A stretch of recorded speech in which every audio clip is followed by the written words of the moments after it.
Él no plantó esta iglesia de Colosas, pero la conocía, por supuesto, tenía una buena relación a distancia, si le podemos llamar así, con la iglesia de Colosas.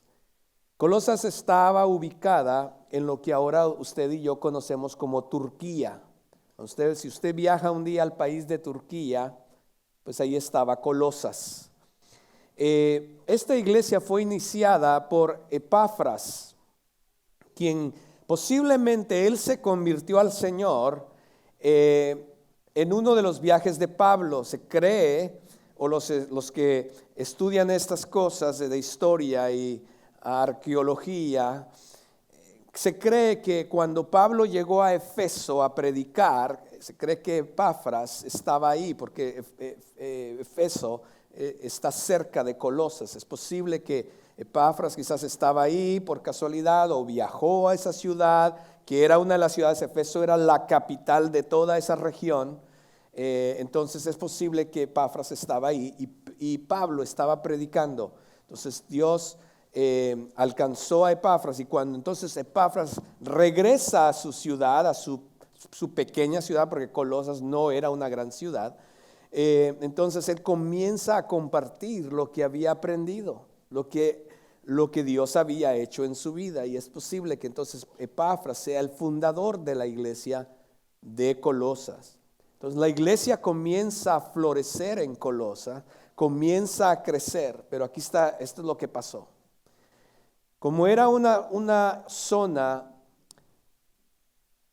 que estaba llena, había absorbido bastante la cultura griega, y aquellos que han estudiado un poco la cultura griega, a pesar de que el imperio romano era el imperio de aquel entonces en toda esta región, la cultura griega era la que predominaba en toda esta región. Todo mundo quería ser como los griegos, querían saber de sus filosofías, querían saber de sus ideologías, querían vestirse como los griegos, querían hablar como los griegos. Es casi lo mismo de lo que pasa hoy en día, ¿cierto? Hay una cultura predominante que muchas veces queremos ser igual a esa cultura, y eso es lo que estaba pasando. Y esto comenzó también a entrar a la iglesia. Y claro, cuando vinieron maestros e interrumpieron lo que Dios estaba haciendo en la iglesia de Colosas, interrumpieron su crecimiento, confundieron su teología. De repente la gente dice: oye, pero pues aquel dice que es así la situación, pero tú, Epafras, dices que Pablo enseña así, pero aquellos nos están diciendo que es diferente. Y la gente comenzó a tener dudas, preguntas acerca de, en verdad, cómo era ser un cristiano o un seguidor de Cristo, inclusive quién era Cristo. Entonces el propósito de Pablo para escribir esta carta a los colosenses o a la iglesia de Colosas es precisamente para animar a los creyentes de esa iglesia y para combatir los errores que estaban llegando a la iglesia. Es más, esa es la razón por la que el equipo pastoral de Crossroads quiere enseñar esta carta a los colosenses, a los miembros de Crossroads, porque queremos que en Crossroads tengamos cuidado de lo que estamos nosotros absorbiendo, mezclando, pensando ideologías o filosofías por fuera, o inclusive enseñanzas que se dicen ser cristianas y no están basadas en la palabra de Dios. Para nosotros es muy importante aquí en esta iglesia conocer las Escrituras, vivir las Escrituras. Para nosotros esto es lo que Dios dice, y lo que Dios dice, eso es. No hay nada más. No es lo que Carlos dice, no es lo que Marcos dice, no es lo que los otros líderes dicen, es lo que la palabra de Dios dice. Y esas falsas enseñanzas que estaban llegando a la iglesia de Colosas eran enseñanzas, era una mezcla de todo, mis amados. Era una mezcla de un judaísmo pagano y por una parte legalista, pero también había un grupo de filosofías, creencias, errores que creaban lo que nosotros conocemos como sincretismo. El sincretismo es cuando yo tomo una verdad y la empiezo a mezclar con otras cosas como la tradición, como aquello, como lo otro, y entonces creo yo mi propia ideología, filosofía o inclusive teología, que no está basada al 100% en la palabra de Dios. Y esto ha pasado por muchos años en la historia de la humanidad. En las religiones que existen, existe esto. Y muchas veces nos confundimos, o la sociedad o la cultura en que vivimos comienza a decirnos, oye, pero pues, o sea, cualquier religión te lleva al cielo. No es cierto. Solamente hay un camino, dice la palabra de Dios.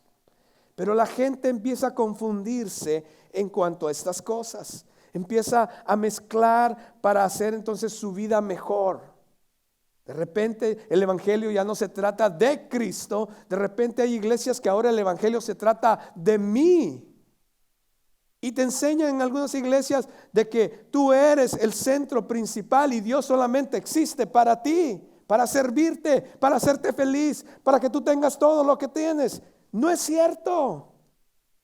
Tengamos cuidado con las enseñanzas, con las filosofías huecas, dice Pablo, que andan por ahí.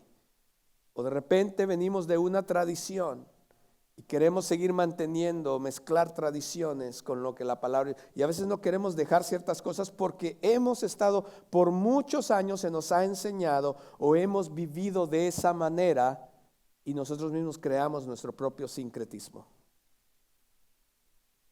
Pero lo que vamos a aprender a través de Colosenses es precisamente eso, cómo Dios desea estar sobre todo en nuestra vida y darnos una claridad de lo que realmente es ser un cristiano verdadero.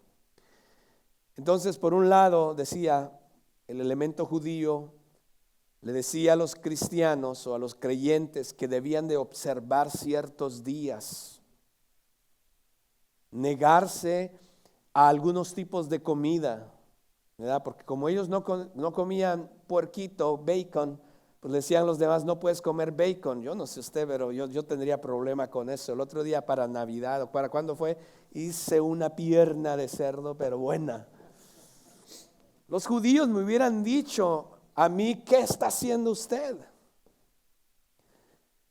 Por el otro lado estaba el segmento pagano que enfatizaba el moralismo. Si eres buena persona, si tan sola eres buena persona, haz el bien, ayuda al necesitado y vas a estar bien.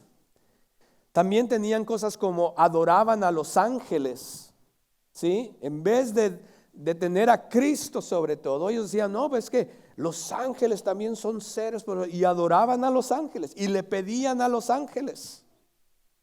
Y todo esto Pablo nos va a enseñar que es incorrecto. Y por supuesto, la sabiduría mística de la cultura griega, que el conocimiento o la sabiduría era solamente para algunos, estaba solamente disponible para aquellos que tenían un conocimiento especial. Y todo eso estaba pasando en la región donde Colosas estaba. Y estas cosas comenzaron a infiltrarse dentro de la iglesia. Pero lo más peligroso de todo era la herejía de menospreciar a Cristo. Por lo que Pablo centró gran parte de su carta precisamente a hablarles acerca de la supremacía de Jesús, de cómo Jesús está sobre todo. Es más, cuando usted lee la Biblia, Colosenses es el libro más cristocéntrico de toda la Biblia. Es el que más habla de Cristo y el lugar de Cristo. Y como lo vamos a ir viendo en las próximas semanas. Pero en medio de toda esa confusión cultural, también estaban diciendo de que Cristo no estaba sobre todo. Y muchas veces podemos también nosotros caer en ese error, porque la cultura de hoy en día en la que vivimos es casi la misma que esta cultura en este tiempo, mis amados, del siglo I. Se nos dicen tantas cosas que comenzamos a que si no conocemos la verdad de la palabra de Dios, comenzamos a creer ciertas cosas y comenzamos a tener una vaga, falsa e incorrecta imagen de quién es Dios y de quién es Cristo en nuestras vidas, en su iglesia, en la cultura, etcétera, etcétera, etcétera. Y en medio de esa confusión cultural acerca de Cristo, debemos regresar a su absoluta superioridad y preeminencia, mis amados. Hoy en día hay muchas opiniones, usted las escucha, sus hijos las escuchan. Después de aprender esto, enséñeselo a sus hijos, porque cuando en la escuela les están enseñando ideologías, filosofías, mis amados, que van muy en contra y muy lejos de la verdad de Dios. Asegúrese que su hijo entiende todas estas cosas. Esta cultura en que vivimos ha creado sus propias filosofías y teologías populares, muchas veces para atraer a las personas. Déjeme decirle esto con amor. El pastor Carlos, yo prefiero no ser popular y enseñar la completa verdad de la palabra de Dios. Prefiero que este lugar no se llene a tratar yo de confundir o mezclar filosofías huecas con la verdad de Dios simplemente para hacerle a usted sentir bien y que la gente venga a este lugar. No, Señor, no aquí en esta iglesia. Queremos ser fieles a lo que Dios dice en su palabra. Es de gran importancia para nosotros en nuestras vidas, mis amados, que conozcamos, pero no solamente conozcamos, sino que también nuestras vidas se alineen en consecuencia de conocer quién es Cristo en nuestras vidas. Porque aquí está el asunto. Cuando no tenemos una doctrina correcta, o más bien cuando seguimos o tenemos una doctrina o una enseñanza incorrecta, siempre nos va a conducir a vivir una vida incorrecta. Si tu teología no está correcta, si tu enseñanza no está correcta, lo más probable es que tus vidas van a estar incorrectas también.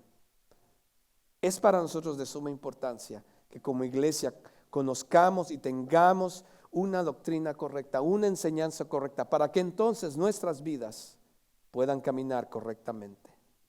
Así es que no olvidemos, Cristo es sobre todo. Oremos. Amado Señor, yo te doy gracias en esta hora. Tú eres sobre todo. Tú estás sobre todo. Señor, a través de ti, por ti y para ti fueron creadas todas las cosas y por ti subsisten. Señor, gracias porque en tu infinito plan maravilloso nos incluiste a nosotros también. Y hoy que comenzamos esta nueva serie, te pido que tú nos des la gracia, la sabiduría, para que tu Espíritu Santo nos guíe. Confronte, Señor, aquellas cosas en las que hemos estado incorrectamente, teológicamente incorrecto, en nuestros pensamientos, pero también en nuestra manera de vivir. Y que tú nos cambies, nos guíes, nos ayudes a alinearnos y sobre todo someternos a tu señorío, a tu supremacía, Señor, a tu grandeza, a ser siervos fieles tuyos, Señor. Y no solamente eso, sino pararnos firmemente en la verdad de tu palabra, de quien tú eres. Señor, eso es lo que te pedimos, que a través de estas enseñanzas, estas próximas semanas, tú nos ayudas a comprender mejor, pero también a poner en práctica estas cosas en nuestras vidas. Y sé que nuestras vidas jamás serán iguales.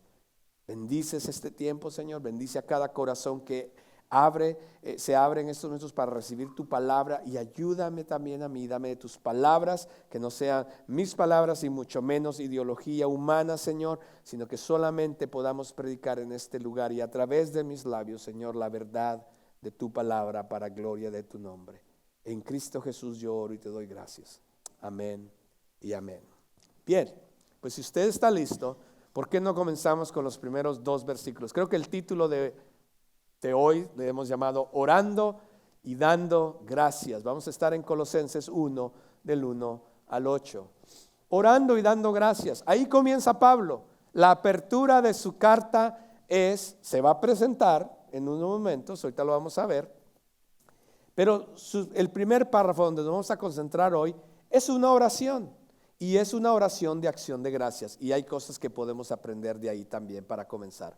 Pero veamos los primeros versículos. Colosenses 1, 1 y 2 dice: Pablo, el apóstol Pablo, apóstol de Jesucristo por la voluntad de Dios, dice, y el hermano Timoteo, a los santos y fieles hermanos en Cristo que están en Colosas.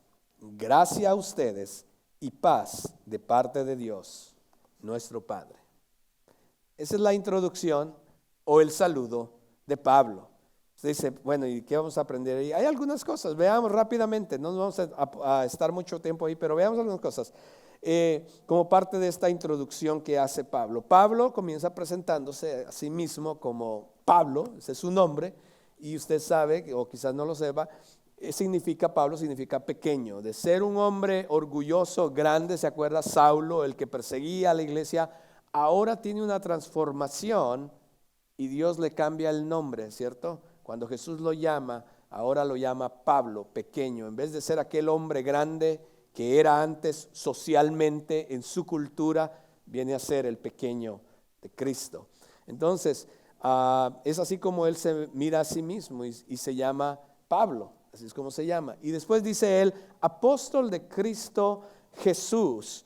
Y la palabra apóstol otra vez quiere decir enviado en misión, tiene una misión específica, es un enviado de parte del Señor. Ahora, aunque Pablo no fue parte de los 12 apóstoles, él fue un apóstol que fue llamado directamente y específicamente de Cristo Jesús. Usted puede ver esto en Hechos 9:15, es donde Jesús mismo hace el llamado a Pablo como uno de sus apóstoles para ser enviado, para que le predique el evangelio a los gentiles, a los reyes, dice, a los príncipes de estos lugares. Y ese es el llamado entonces que tiene Pablo directo de Jesús para ser apóstol. Es el último apóstol que se menciona en la Biblia. Después de ahí ya no hay más apóstoles. Así es que si usted encuentra por ahí a alguien que se llama apóstol, y tenga cuidado porque la Biblia no enseña eso. Entonces, a Pablo nadie lo puso como apóstol, no se autodominó apóstol, no ¿cómo se dice? No se autopromocionó apóstol, ¿sí? Ni tampoco otros hombres dijeron, él es el apóstol. No, Cristo Jesús mismo en Hechos da testimonio y habla acerca del llamado de Pablo. ¿No ve? Y después de ahí ya no hay. Entonces tenga cuidado con aquellos que se llaman apóstol y después ahora las esposas son profetas y bueno, ese es otro sermón. Entonces, otra cosa que notamos es que no estaba solo. Dice él, Pablo, apóstol de Jesús por la voluntad de Dios, o sea, fue llamado por Dios, no por nadie, no por hombre, ni por él mismo, y el hermano Timoteo. Ahora, no es que Timoteo haya sido autor de la carta también o coautor de la carta a los colosenses, simplemente Timoteo le acompañaba, Timoteo estaba con él. Timoteo era un hijo espiritual de Pablo, era un discípulo de Pablo y constantemente pasó mucho tiempo con Pablo. Entonces en esta ocasión Pablo está en la cárcel en Roma cuando escribe esta carta y es posible entonces que Timoteo estaba visitándole, estaba con él cuando él escribe esta carta. Lo que Pablo está diciendo ahí no es que Timoteo es un coautor, simplemente reciban saludos de Timoteo que está conmigo, es lo que está diciendo. Bueno, después de presentarse, Pablo entonces saluda a la congregación, les dice, a los santos y fieles hermanos en Cristo. Muchos sabemos que la palabra santo quiere decir apartado, apartados para Dios. Ahora, yo no sé usted, pero si lo veo desde mi propia perspectiva, yo no soy un santo. Anielka lo sabe, mis hijos lo saben, que yo no soy un santo. Pero es interesante que no solamente aquí, pero en varias escrituras, como las escrituras nos llama a nosotros santos. Y aquí nuevamente Pablo lo hace. Dice, saludos a los santos y fieles hermanos. Porque no podemos ser santos a través de nuestros propios esfuerzos, ¿cierto? No somos santos porque usted viene a la iglesia, usted no es santo porque lee su Biblia a las 6 de la mañana, usted no es santo porque está tratando. No, no podemos ser santos en nuestros propios esfuerzos, en nuestras propias fuerzas, sino que un Dios que es santo, ¿lo ve? Nos transforma en un pueblo suyo para ser santos. Y somos santos no por nuestras virtudes, sino en virtud de lo que Cristo ha hecho por nosotros. ¿Lo ve? Entonces, cuando Cristo paga en la cruz del Calvario por tu pecado, por mi pecado, y limpia nuestra maldad, entonces Cristo nos trae y nos presenta delante del Padre y dice: Padre, aquí te presento a un nuevo hijo. Él es mi amado, yo pagué por él. Y entonces Dios Padre nos ve a través de la obra de Cristo y nos ve como personas santas, perfectas. Pero usted y yo sabemos que no somos perfectos y no somos santos, pero por posicionalmente a través de Cristo somos santos. Pero estamos en un proceso de santidad, por supuesto. Somos fieles hermanos, dice Pablo, fieles hermanos. Se refiere al hecho de que inclusive en medio de todo lo que estaba pasando en Colosas, había personas que se mantenían confiables, se mantenían fieles a la verdad. Y este es un saludo que Pablo va a usar en varias de sus cartas. Y después Pablo dice: gracia a ustedes y paz de parte de Dios nuestro Padre. Él usa dos cosas aquí. Primero, la palabra gracia a ustedes. Esa palabra gracia es una palabra nueva que usted lo va a ver a través de las cartas de Pablo. Es usualmente un saludo para los gentiles. Usualmente los judíos no se saludaban así. Los judíos no se saludaban gracia a ustedes. Esto era más que todo para los gentiles. Y creemos que la razón por la que Pablo usaba esta frase de gracia a ustedes es porque él entendía o quería darnos a entender a los gentiles, o sea, no se incluye a usted y a mí porque no somos judíos, a menos que usted sea judío, a través de sus cartas, cuando él lo hacía, porque las buenas noticias habían sido extendidas a nosotros, el evangelio había sido extendido. Cuando Cristo llama a Pablo era para predicar el evangelio, extender el evangelio, la gracia del evangelio a los gentiles, a los que no eran judíos, porque por supuesto los judíos decían que la salvación había venido de ellos, y es cierto, la salvación vino de ellos, pero entonces la gracia fue extendida no solamente para los judíos, pero ahora la gracia fue extendida también a nosotros, los gentiles, los que no éramos del pueblo de Dios en aquel entonces. Y por eso Pablo usa esta palabra de gracia. Gracia es algo que ustedes no se merecían, pero que Dios en su infinito amor y misericordia se los ha extendido como un regalo para ustedes. Gracia sea a ustedes. Pero también, interesantemente, él usa paz. Y esto de paz sí era para los judíos, porque era así como los judíos se saludaban. Shalom. Y por supuesto, cuando usted estudia la palabra shalom, no solamente es paz, sino que es una plenitud completa de que estés integralmente bien, ¿sí? Entonces cuando Pablo dice gracia a ustedes no se merecían la gracia, pero Dios les ha placido extendérsela por misericordia a ustedes. Es que la gracia es un regalo de Dios para ustedes, y también de una vez paz a ustedes, como los judíos se saludaban. Quiero que sean plenos, que tengan la plenitud completa en Cristo. Qué manera de saludar, que así nos saludáramos nosotros, ¿cierto? Teniendo ese entendimiento, gracia y paz. En vez de Dios te bendiga, empiece ahora a decirle a cuando salga de aquí, dígale, en vez de Dios te bendiga, dígale, gracia y paz para ti, mi hermano, en esta semana. Wow, es increíble, después que lo entendemos de esa manera. Entonces, mis amados, solamente Dios Padre puede extender esta gracia y esta paz que Pablo está hablando aquí. La gracia siempre va a preceder la paz. ¿Por qué digo eso? Porque la gracia es la provisión en nuestra vida cristiana. No viene de nosotros, no hay nada que nosotros podamos hacer para recibirla o para obtenerla, simplemente viene de Dios. Y entonces la paz es el disfrute de esa disposición de la gracia. En otras palabras, si alguien no tiene paz en su vida, lo más posible es porque no ha experimentado la gracia. ¿Qué estoy diciendo?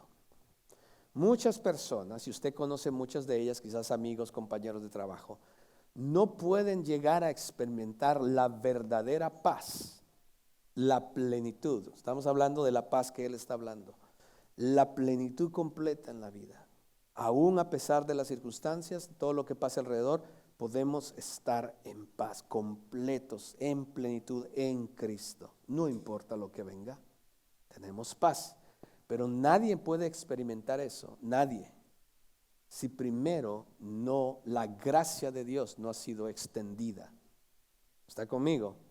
La gracia es antes de la paz. Cuando recibimos entonces la gracia, lo primero que pasa es que tenemos paz con Dios primeramente. Cuando Dios extiende su gracia a nosotros y nos rescata y nos salva y nos da salvación, lo primero que pasa es que experimentamos la paz con Dios. Hay una paz con Dios. Éramos enemigos de Dios y ahora Cristo cambió esa situación. Cambió nuestra posición de ser enemigos de Dios a ser hijos de Dios. Y ahora estamos en paz con Dios. Cuando experimentamos la paz con Dios, entonces vamos a experimentar en nuestras vidas, cuando estamos en paz con Dios, entonces vamos a experimentar en nuestras vidas la paz de Dios. Es esa paz de la que Pablo está hablando aquí, que no importa lo que pase, las circunstancias, tú puedes llegar a experimentar y vivir la paz de Dios completa en tu vida. Y la gente a veces se admira y dice, pero ¿por qué en medio de la circunstancia, lo que estás pasando, por qué estás en paz? Y tú le puedes decir, bueno, déjame explicarte por qué. Porque la gracia de Dios ha sido extendida a mí. Por eso tengo paz. Por eso puedo experimentar la paz. Y una vez que tenemos paz con Dios y experimentamos la paz en nosotros, nuestra vida está completa en Cristo, vea lo que pasa. Entonces podemos tener paz para con los demás. Así es que si se estás agarrando del chongo en tu matrimonio, con tus hijos, vete para atrás y di, ¿por qué no podemos vivir en paz? ¿Por qué en mi trabajo no puedo vivir en paz con este compañero de trabajo?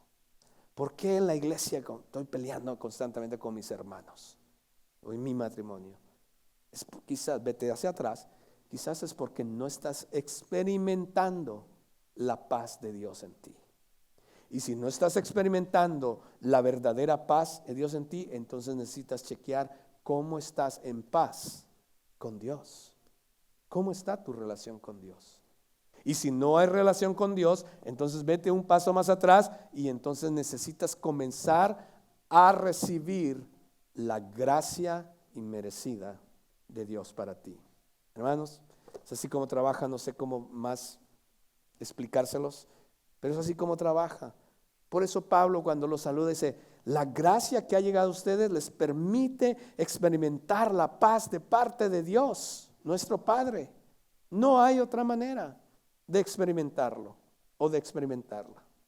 Y de entonces Pablo viene ahora y en los próximos versículos que vamos a estar viendo, él hace una oración. ¿Cómo hacemos cuando comenzamos los servicios? Es como que va a empezar a escribir su carta, se presenta, soy Pablo, gracia y paz, y entonces él ora antes de comenzar a escribir todo lo demás. Y veamos la oración de Pablo. Vamos a ver los próximos versículos. Mi primer punto va a ser, oremos y demos gracias por nuestra familia de la fe. Oremos y demos gracias por nuestra familia de la fe. Una de las cosas que debemos aprender o lo que comienza haciendo Pablo es orando con gratitud. Como cristianos debemos aprender a orar con gratitud. Y una de las cosas que Pablo hace aquí es que comienza a orar con gratitud por la iglesia, por los hermanos, por los creyentes. Y nosotros debemos de orar con gratitud por nuestra familia de la fe también. Vean los versículos. Damos gracias a Dios, dice él. Damos gracias a Dios, el Padre de nuestro Señor Jesucristo, orando siempre por ustedes, pues hemos oído de su fe en Cristo Jesús y del amor que tienen por todos los santos, a causa de la esperanza reservada para ustedes en los cielos. Pablo, aquí en estos versículos se centra en dar gracias a Dios por los miembros de la iglesia de Colosas. Aunque nunca los había visto, no los conocía. Nunca había estado en Colosas, él, en la iglesia de Colosas. Pero dice, doy gracias a Dios, siempre doy gracias a Dios por ustedes. Wow. O sea, si Pablo podía hacer eso con una iglesia que no conocía, imagínese Pablo con las iglesias que él conocía, a los hermanos que él conocía. La primera pregunta que debemos hacernos es, ¿estoy yo orando por mi iglesia? ¿Estoy yo orando por mis hermanos? Oramos los unos por los otros. Cuando alguien no está, cuando la persona que se sienta en esas sillas, en esta no está, decimos, Señor, voy a orar por mi hermano, no lo vi hoy en la iglesia. Inclusive vamos más allá, le mandamos un texto, hermano, no te miré, ¿puedo orar contigo? ¿Está todo bien? ¿Podemos orar juntos? Yo doy gracias a Dios por tu vida, mi hermano, yo doy gracias a Dios por tu vida. Yo oro por ti. ¿Somos ese tipo de iglesia, hermanos? Pablo no conocía esta iglesia y sin embargo la manera en que él se expresa acerca de esta iglesia, nunca la había visitado, pero esto sí, escuche, él había escuchado acerca de la fe de la iglesia, del amor de la iglesia y de la esperanza que tenía esta iglesia. Estas tres virtudes que se miran aquí, que Pablo expresa, se miran también en otros pasajes de las Escrituras. Y no es una mera frase como para sonar bien o me entiende, sino que en verdad es una declaración genuina, significativa que Pablo tiene con las personas de esta iglesia. Y ojalá, y es mi oración como pastor, que ojalá que también personas alrededor que escuchan de Crossroads y de las personas que vienen a Crossroads puedan saber de nuestra fe, puedan escuchar y hablar de nuestro amor y puedan también decir algo acerca de nuestra esperanza. Porque la fe que menciona aquí primero Pablo es el punto de partida de todo lo demás de la vida cristiana, mis amados. Todo comienza con la fe. No fueron elogiados por Pablo por sus filosofías, por sus eventos. ¡Wow! Que tuvieron un evento de parejas. ¡Wow! Los hombres. Nada de eso. Nada de eso. Fueron elogiados primeramente por la fe que tenían en Cristo Jesús, porque habían puesto su confianza, no confiaban en el pastor, no confiaban en las cosas, no confiaban en el trabajo, no confiaban en la cultura alrededor de ellos, confiaban en Cristo. Su fe, su confianza estaba puesta, cimentada en Cristo Jesús. Y Pablo entonces dice, wow, yo he escuchado de su fe y doy gracias a Dios, oro por ustedes, por la fe que ustedes tienen. Para mí es sorprendente el testimonio de fe que había llegado a los oídos de Pablo estando en la cárcel a cientos de kilómetros de esta ciudad. Entonces me pregunto nuevamente si en nuestros trabajos, si en nuestro vecindario, si inclusive alrededor de este lugar nos conocen a nosotros. ¿Conocen de tu fe? ¿Qué dicen tus compañeros de trabajo de tu fe? ¿Conocen tan siquiera que eres cristiano, un seguidor de Cristo? ¿Qué dice tu familia acerca de tu fe? ¿Qué dicen los demás acerca de la fe que existe o debe existir en las personas que vienen aquí en Crossroads? ¿Podrían decir algo similar como Pablo? ¿Pudieran decir, el día que cerremos esta iglesia y desaparezca y ya no esté en este lugar, nuestra comunidad, la ciudad diría, oh no, Crossroads desapareció, ¿qué vamos a hacer ahora? ¿O nadie se daría cuenta? Ese es el llamado como cristianos, mis amados. Cuando tú te mueves a otra casa, a otro vecindario, tus vecinos dicen, no, ¿cómo te vas a ir? Si tú eres la persona que cada vez tú orabas por nosotros. Cuando había una dificultad, tú estabas ahí para servir, para ayudarnos. ¿Es eso lo que dicen nuestros vecinos? ¿O nadie sabe quién eres tú ni acerca de tu fe? La fe, todo comienza con la fe. La razón, mis amados,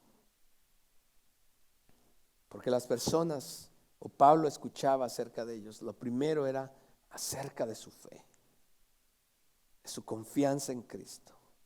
Y claro, esa dimensión vertical de poner su confianza en Cristo, entonces conducía al segundo elemento del que Pablo habla.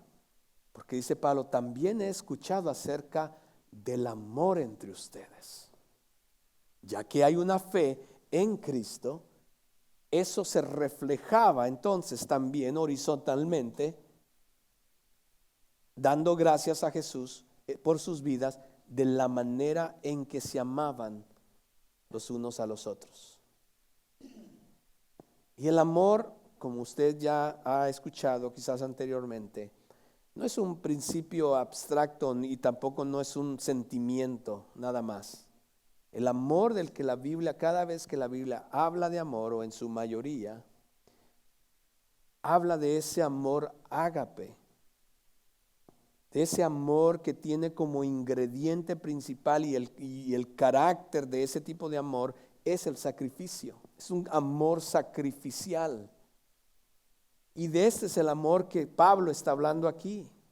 El amor que se tienen por todos los santos. No solamente para algunos, no solamente amo a JD, pero también amo a Feijó. Es para todos, les amo a todos por igual. Y estoy dispuesto, deberíamos estar dispuestos unos a otros a amarnos sacrificialmente. Que es verdad que a veces es difícil de amar, sí, pero te voy a amar porque de eso se trata, de amarte sacrificialmente. De estar, mirar, si algo te sucede, quiero que sepas que estoy ahí para apoyarte, para servirte, porque te amo. Y muchas veces este amor no es un sentimiento de, wow, es que pastor, no, es que debido a la fe que tengo en Cristo, debería esa fe manifestarse naturalmente, orgánicamente, como una consecuencia de, en el amor los unos a los otros. Entonces esta iglesia de Colosas está lleno de amor. La fe que tenían en Cristo producía amor. Cuando alguien en verdad tiene una fe genuina en Cristo, mis amados, se va a manifestar. Lo natural va a ser un amor hacia los demás. Una persona que no sabe amar, dice Juan, es porque no conoce a Dios. Y sé que están pensando y dice, bueno, sí, quizás va a ser fácil amar, y es fácil, va a ser fácil amar en el cielo a todos después de terminar una serie del cielo. Porque pues allá nadie va a pecar, entonces va a ser fácil amarlos a todos. Pero ¿qué tal mientras estamos aquí? Porque aquí está el reto. Necesitamos, si tenemos fe en Cristo, el reto es comenzar a amar aquí. Y amar aquí a las personas que conocemos es muchas veces difícil, porque todavía nos hieren y todavía nos fallamos el uno al otro. Pero el amor es la característica más grande, mis amados, y el mandamiento más grande de la fe cristiana. Cuando a Jesús le preguntaron, bueno, ¿cuál es el mandamiento mayor? ¿Qué dijo él? Tenía que ver con el amor. Ama a Dios primeramente. Comienza aquí. Pero una vez que esto está bien, correctamente, que en verdad amas a Dios, entonces lo segundo automáticamente debe de pasar, y es amar también a los demás. ¿En dónde estamos con eso? ¿En dónde estamos? Crossroads, les reto como su pastor. Estoy seguro que hay personas aquí que tú ni conoces. Les reto a que en las próximas semanas, a medida que vamos conociendo más acerca de lo que el Señor quiere hablarnos a través de Colosenses, comiences a conocer y amar más a tus hermanos. Estamos creciendo, mis amados. Y un día, quizás yo no sé si vamos a conocerlos a todos, pero tratemos de amarnos y conocernos lo mejor que podamos. Debemos exhibirlo a través de nuestras vidas. Y nuestra fe y nuestro amor, dice Pablo, que es el resultado de algo común o algo que tenemos en común, y eso es la esperanza. La esperanza reservada para nosotros en los cielos. La fe y el amor brotan entonces de la esperanza. Es como que la esperanza es la raíz, la fe es la planta y el amor es el fruto. Entonces, y debido a que Dios dice que tiene reservada esta esperanza para nosotros en el cielo, podemos tener plena confianza de nuestra fe y expresar nuestro amor a los demás. No tenemos que desear vagamente, mis amados, que algo mejor nos espera. No es algo que decimos, bueno, yo no sé qué va. Estaba mirando el otro día un documental acerca de lo que piensan las personas acerca qué hay después de la muerte. Y era interesante escuchar a las opiniones de las personas. Tú y yo no tenemos que vacilar o tener un pensamiento vago, decir, pues yo no sé qué va a pasar después que muera, yo no sé qué va a pasar. No sabía que ya eran las 12, wow. Me emocioné mucho quizás.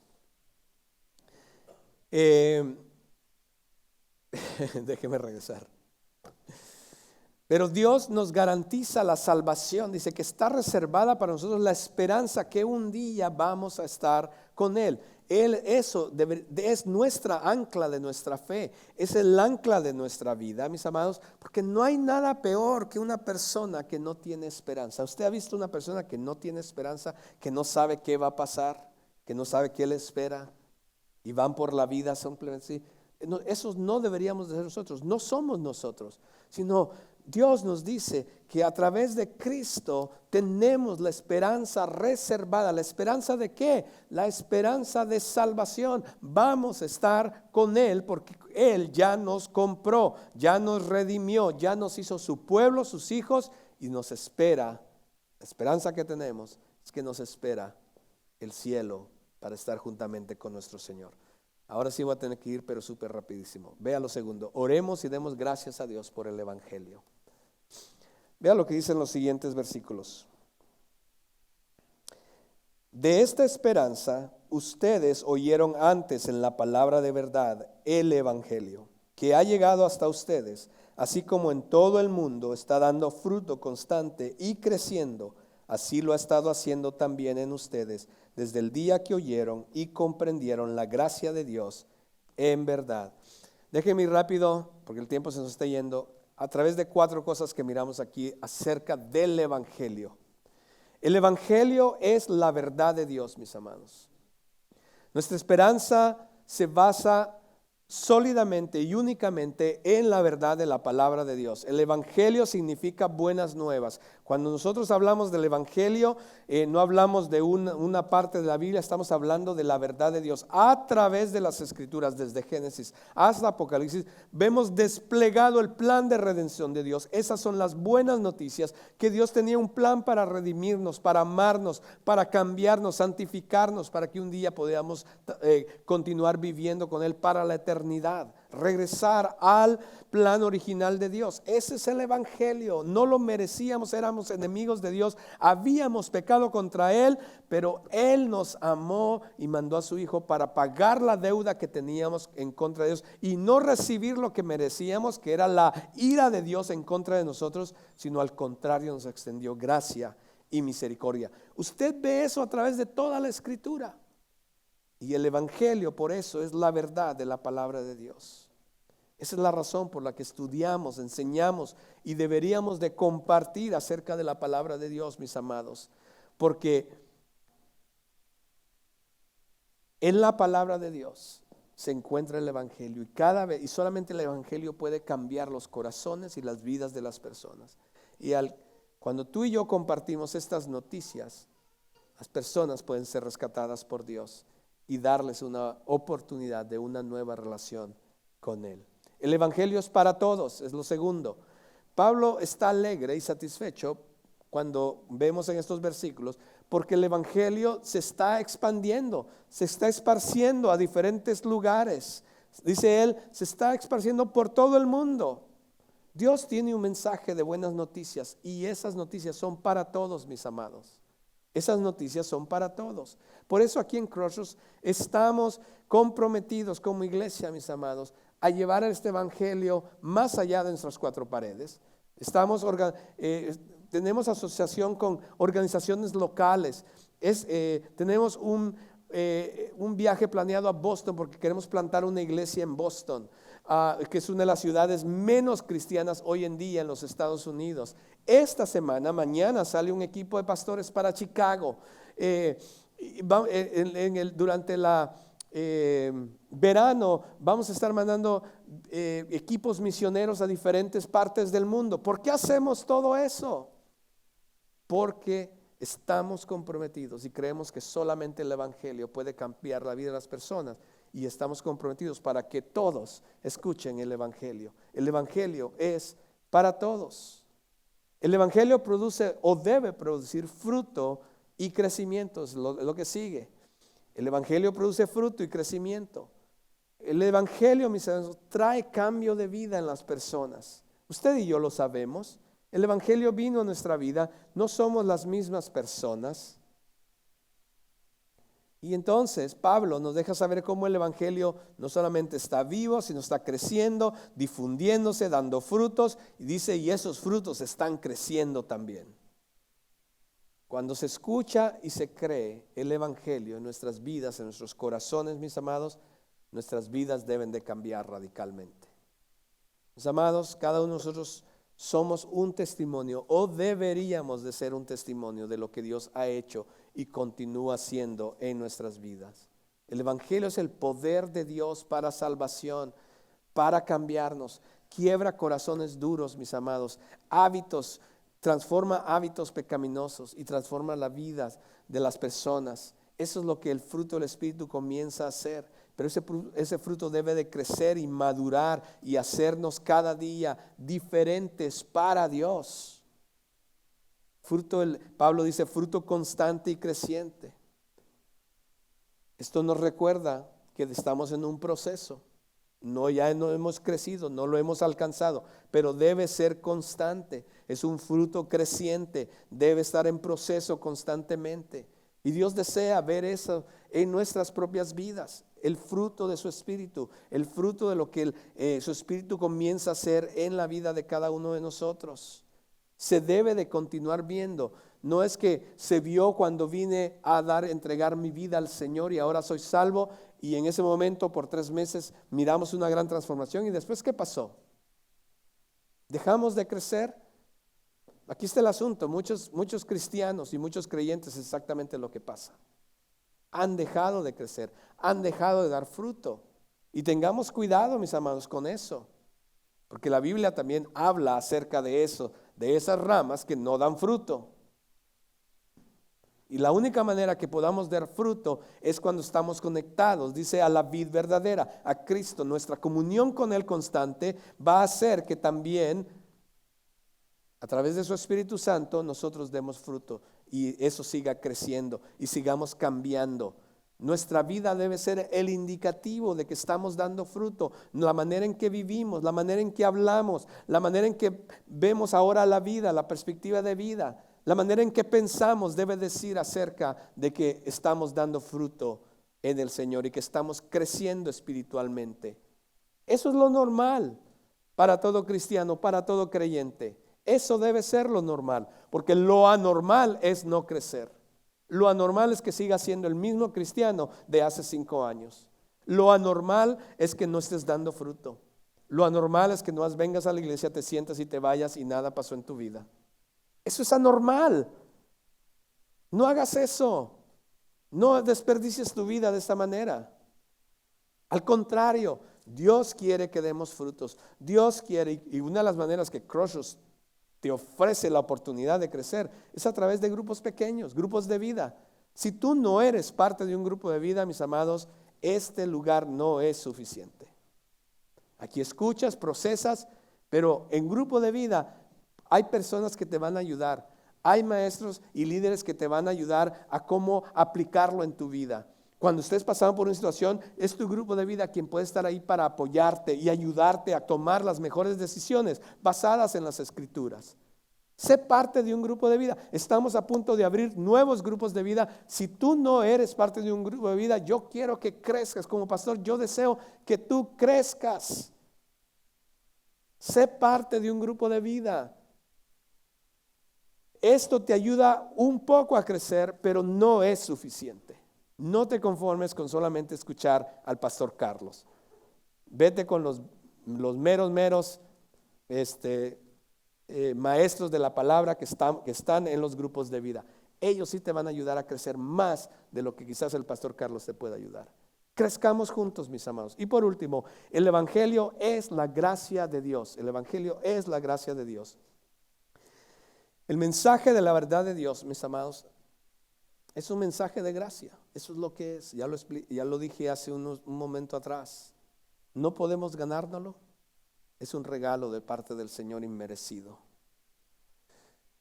En Colosas se le estaba enseñando a las personas a que tenían que hacer ciertas cosas. Aparte de tener a Cristo como su Señor, se les enseñaba que tenían que hacer también ciertas cosas para poder ganarse la salvación. Eso es legalismo, mis amados.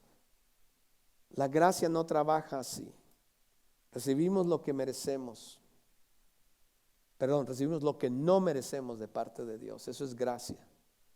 No cuando somos lo suficientemente buenos, porque jamás lo vamos a llegar a ser, sino cuando reconocemos que somos suficientemente malos cuando estamos descalificados más bien para recibir aquello de parte de Dios. Creo yo que de todas las religiones del mundo que existen, todas enseñan que debes hacer algo para alcanzar la salvación. Todas. Si usted hace un recuento en su casa, se va a dar cuenta que todas piden algo, hacer algo. El cristianismo no. El cristianismo solamente, Cristo dice, yo soy la puerta, la verdad, el camino, la verdad y la vida. Nadie viene al Padre si no es por mí. Entonces, Señor, ¿cómo es que puedo tener una relación contigo? Simplemente pon tu confianza en mí. Yo ya hice todo por ti. Solamente pon tu fe en mí. Y eso es todo lo que tienes que hacer. Suena como muy fácil, pero sí es fácil y simple, mis amados, cuando ponemos nuestra confianza en la persona de Cristo y no en lo que nosotros podamos hacer. Por eso el evangelio es la gracia de Dios, mis amados. Y por último, oremos y demos gracias por nuestros líderes. Termina este pasaje diciendo, así ustedes lo aprendieron de Epafras, nuestro amado consiervo, quien es fiel servidor de Cristo de parte nuestra, el cual también nos informó acerca del amor de ustedes en el Espíritu. Epafras quizá conoció el evangelio en Efeso, como lo dije al principio, en uno de sus viajes misioneros de Pablo. Pero me encanta cómo él habla de él, dice un querido consiervo y un fiel ministro de Cristo. Porque quizás él, después que regresó de ese lugar, él no se quedó con el evangelio para sí mismo. Él quizás pudo haber crecido, inclusive dar fruto, no sé, amar a algunas personas, yo no sé, pero me encanta porque él no se quedó con ese evangelio, sino puedo ver a Epafras compartiéndolo con sus amigos, compartiéndolo con sus compañeros, evangelizando a su ciudad en Colosa. Y me encanta porque Pablo dice, lo aprendieron de él. Esa palabra aprendieron es la raíz de donde sacamos la palabra discípulo. Una de las maneras en que nosotros podemos llegar a ser como Epafras es cuando comenzamos a compartir el evangelio con los demás. Cuando empezamos a discipular, pastor, yo no sé discipular, pues aprendamos todos a discipular. Discipular simplemente es ser un ejemplo de vida para alguien más, pero por supuesto, un ejemplo de vida como Cristo. No discipules a alguien en lo malo, discipula las cosas. A medida que tú vas creciendo en Cristo, sé ejemplo, comparte lo que tú estás aprendiendo en la palabra de Dios con alguien más. Es lo que Epafras hizo, y así fue como fue fundada la iglesia de Colosas. Lo aprendieron de él, fueron discípulos. Pero ¿qué tal acerca de nosotros? ¿Qué estamos diciendo a través de nuestras vidas? Jesús no nos salvó para estar sentados aquí este domingo, mis hermanos, solamente. Jesús nos salvó para servir. Jesús nos salvó para cumplir la gran comisión, para llevar el evangelio a otros que conocemos. Usemos nuestros dones, talentos, todo lo que Dios nos ha dado para su gloria, mis amados, y el avance del evangelio, de su reino. El sacrificio de Jesús ha sido y es más que suficiente, no solamente para nuestros pecados, pero también para los pecados de aquellas personas que conocemos, mis amados. Pecados pasados, presentes, futuros. Él ha satisfecho al 100% la ira de Dios en contra de nuestro pecado. Esa es la esperanza que nos da el evangelio. Nos ha declarado inocentes, vivos para Dios. Pero la voluntad de Dios para ti y para mí es que crezcamos y demos fruto. La voluntad de Dios para ti y para mí es que a través de tu historia, lo que Dios ha hecho en tu vida y en mi vida, podamos ser usados por Dios para su gloria. Tú tienes una historia que contar. Alguien tiene que escuchar tu historia de lo que Dios ha hecho y está haciendo en tu vida. El plan de Dios para expandir su reino, mis hermanos, sigue siendo el mismo. Usarnos a nosotros, su iglesia, para expandir y alcanzar al mundo a través del evangelio. Epafras fue un fiel servidor que esparció la semilla. Dios quiere que seamos de igual, que seamos fieles a Él y al evangelio de la gracia que se nos fue extendida a nosotros. ¿Estamos siendo fieles a ese llamado? Es mi oración que las personas que nos conocen comiencen a ver las evidencias, mis amados, de nuestra fe, de nuestro amor y de nuestra esperanza. Y que ojalá que cada uno de nosotros seamos fieles al compartir con otras personas, sobre todo aquellos que conocemos, el mismo evangelio que nos cambió a nosotros. Para terminar, quiero que hagamos 4 cosas al salir de aquí. Una es, ora con agradecimiento. Comencemos a orar con agradecimiento. Ora y dale gracias a Dios por la familia de fe aquí en Crossroads. Oremos los unos por los otros. Oremos por la palabra que se enseña. Ore por sus líderes, ore por sus pastores, para que Dios nos guíe siempre. Antes de cada servicio estamos orando en este lugar. Venga 15 minutos antes de cada servicio y oremos juntos como iglesia y seamos agradecidos. En vez de comenzar oraciones como Señor, por favor te pido, comencemos a hacer oraciones que comiencen con Señor, gracias por. Número 2, identifica a una persona a la que te cuesta amar. Estoy convencido de que tienes una. Estoy convencido de que ya tienes una en tu mente, que te cuesta de repente amar. Y pidámosle a Dios, mis amados, que nos ayude a amar a esa persona con su ayuda, porque a veces es difícil hacerlo con nosotros mismos. Agradécele a Dios la oportunidad que nos da de entonces a través de nuestras vidas mostrar nuestra fe en acción a través de amar a los demás, incluyendo a aquellas personas que son difíciles. Y pídele que a través de este proceso también cambie tu corazón, tu propio corazón, y que te enseñe a amar. 3, da el siguiente paso en tu viaje de crecimiento. Quizás algunos de ustedes lo que necesitan es conectarse a un grupo de vida. Mi esposa lo mencionó, los hombres estamos formando grupos de discipulado. Apúntate, hombre, para que podamos formar grupos de 3 a 5 hombres para que podamos crecer juntos el uno al otro. Sé parte de esto. Da el próximo paso en tu crecimiento. Quizás para algunos de ustedes el próximo paso es el bautizarse. Hay algunas personas aquí que no se han bautizado y la están pensando y lo piensan y la verdad quisiera hablar con usted porque no sé por qué lo piensas tanto. Es un paso de obediencia en tu fe cristiana. Si en verdad has puesto tu fe en Cristo, un paso de obediencia es decir, yo quiero comenzar una vida nueva en Cristo. Y ese es el simbolismo del bautismo. Y quieres hacerlo en testimonio a los demás. pronto vamos a estar bautizando aquí, porque mandamos a comprar uno de esos bautisterios portátiles que viene esta semana, le contaba ya a un hermano, y ya vamos a tener aquí todos los domingos. Es que cada vez que cuando usted esté listo para bautizarse, dígame y lo bautizamos. Pero para algunos quizás que están aquí, quizás aún no tienes una relación con Dios. Quizás ese es el primer paso que debes de dar. Jesús te extiende de su gracia para que puedas ser salvo. No tienes que hacer nada, simplemente aceptarle como Señor y Salvador, poner tu fe, creer en tu corazón lo que Él ha hecho por ti y que a través de Él tú puedes tener una nueva relación con Dios.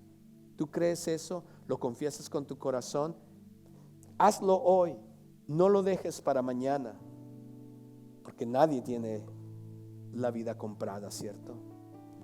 Cualquier cosa que te impida dar fruto, mis amados, y crecer, decide hoy, mientras comenzamos esta nueva serie, con la ayuda de Dios solucionarlo. Si hay algún pecado recurrente que no te está dejando crecer, si te has alejado de Dios, regresa. Quizás has estado simplemente demasiado ocupado que no le das la importancia y la prioridad a las cosas espirituales como deberías. Pues este es un recordatorio para ti, que Cristo debe ser sobre todo. No, pastor, pero es que mi trabajo, Cristo debe ser sobre todo en nuestras vidas. No, pastor, es que los deportes de mis hijos, Cristo debe ser sobre todo en nuestras vidas. Pero es que muy temprano, pastor, y a mí me gusta dormir los domingos, Cristo debe ser sobre todo en nuestras vidas. Si nosotros no aprendemos eso, mis amados, ¿cómo vamos a dar otro fruto? Cuando Cristo no es nuestra prioridad. Haz la decisión hoy de estar aquí constantemente, domingo a domingo. Haz la decisión hoy de crecer y decir, voy a ser parte de un grupo de vida. Haz la decisión hoy de bautizarte. Haz la decisión hoy de entregar tu vida a Cristo. Haz la decisión hoy de servir en algún lugar. Haz la decisión, no lo dejes para mañana. Que tu vida comience a reflejar la fe que tienes en Cristo. Y por último, decídete esta semana compartir de la gracia de Dios con al menos una persona. Dios ha puesto personas alrededor de ti y de mí que necesitan escuchar el mismo evangelio que cambió mi vida. Extiéndele una invitación, compártele de tu historia, compártele lo que Cristo ha hecho y está haciendo en tu vida. Invítalo a la iglesia, invítalo a un evento, etcétera. Haz lo que tengas que hacer. Ora por ellos. Ora para que Dios les toque el corazón y los salve, para que un día también puedan estar en el cielo con nosotros.